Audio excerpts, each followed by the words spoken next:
আসসালামু আলাইকুম। আপিস এমব্রয়ডারি চ্যানেলে আপনাদের সকলকেই স্বাগতম। আজকে আমি খুবই সুন্দর একটি বর্ডার লাইনের ডিজাইন নিয়ে চলে এসেছি। চলুন বর্ডার লাইনের ডিজাইনটি দেখে নেওয়া যাক।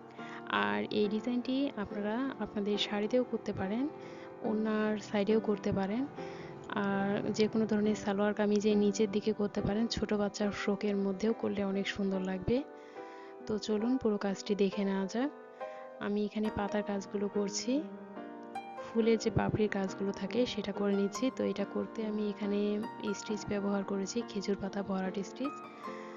তো এই যে এভাবে করে আমি প্রথমে উপর দিক থেকে একটি ফোর নিয়ে দুই পাশে দুটি ফোর দিব। এভাবে করে আমি 3টি করে ফোর দিয়ে নেব।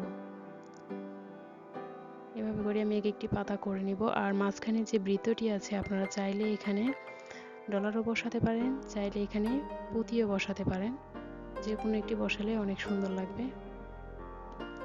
তো এই যে এভাবে করে আমি পুরো ফুলের কাজটি করে নেব।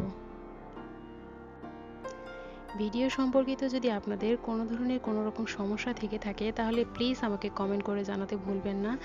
আর আমি খুব চেষ্টা করব যে আপনাদের সমস্যাগুলোর সমাধান দেওয়ার।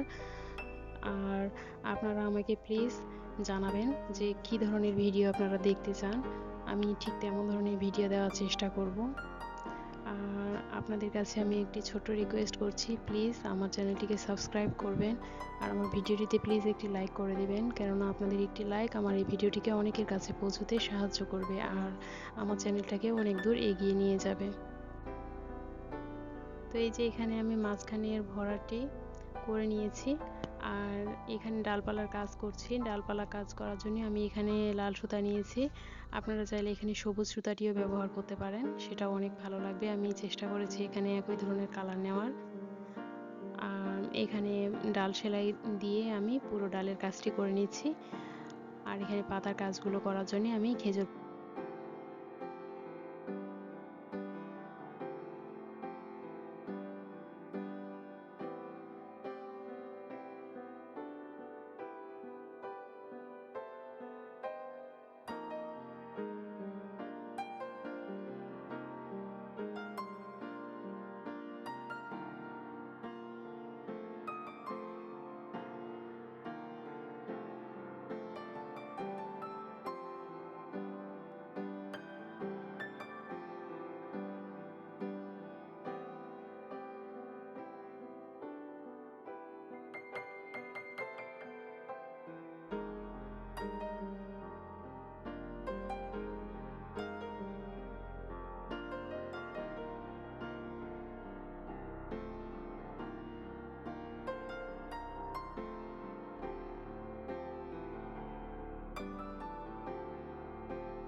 তো আপনাদের কাছে অনুরোধ রইল, প্লিজ আমার পুরো ভিডিওটি দেখবেন আর দেখে আপনাদের মূল্যবান মতামত আমাকে জানাবেন। তো এই যে এখানে আমি ধীরে ধীরে পুরো পাতার কাজগুলো করে নিব। আর আজকের মতো আমি এখানেই বিদায় নিচ্ছি। আল্লাহ হাফেজ। আসসালামু আলাইকুম।